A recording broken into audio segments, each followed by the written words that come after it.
हारीगले नवीन पट्टनायक एका मध्य होगले नवीन पट्टनायक पावर थिला बेले समस्ते नवीन पाखक जाऊले हेले आज नवीन पाखरे केही नाहंती।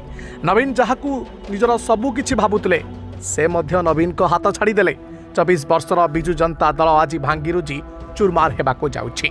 24 वर्ष पर केबे भाबी नथिले बीजेडी कर्मीठू आरंभ करी नेता पर्यंत खुद सभापति मध्य भाबी नथिले कि बीजेडी पराजय वरण करिबो ता पुणी शोचनीय पराजय जहाँकि बीजेडी मेरुदंड को पूरा भांगी देइछि।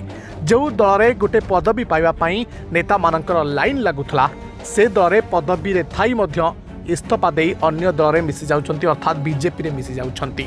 एसबू कहा पई हैला काहेकि बीजेडी हारिला और बीजेडी हारिबा पछरे किए से मुख्य नायक ना खलनायक आसंतु देखिबा पूरा रिपोर्ट।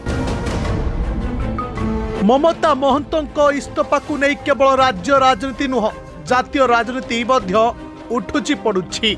ममता राज्यसभा सदस्य सह बीजेडी छाड़ी एथिसह इस्तफा देवार गोटे दिन पर भाजपा रे जोग देइछंती जहाकु नहीं बीजेडी भाजपार कथा कटाकटी बढ़िबार लागिछि।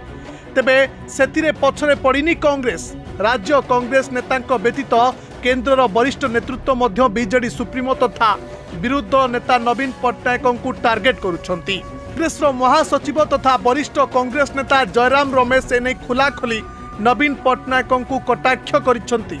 से कहिछंती लोकसभा निर्वाचन जितिबा परे आंचलिक दल प्रति भाजपार असल चेहरा सामना को आसीछि। आउ एबे ममता महंत बीजेडी छाड़िबा परे नवीन पट्टनायक एने निश्चित भाव में चिंतित होई पड़िथिबे।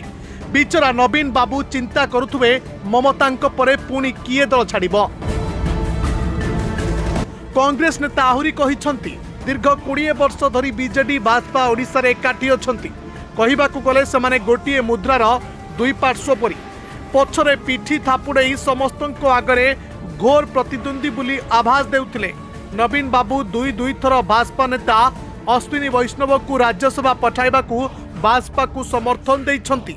वर्तमान आंचलिक दल प्रति भाजपार असल चेहरा धरा पड़ी जाइछि। बीजेडी राज्यसभा एमपी इस्तफा देई एबे भाजपा रे जोग देइछंती। सेतिपई तांकू पुरस्कार मध्य मिलिछि। एबे एही राज्यसभा सीट भाजपा पाखकू जीव। परवर्ती दल छाड़ी किए जीव बिचरा नवीन बाबू चिंता करुथुबे बोली कांग्रेस नेता कहिछंती। एमिति खबर पाई एबे ही चैनल को सब्सक्राइब करंतु। आउ किछि अधिक खबर पाई संपर्क ओडिया चैनल को फॉलो करूथांतु।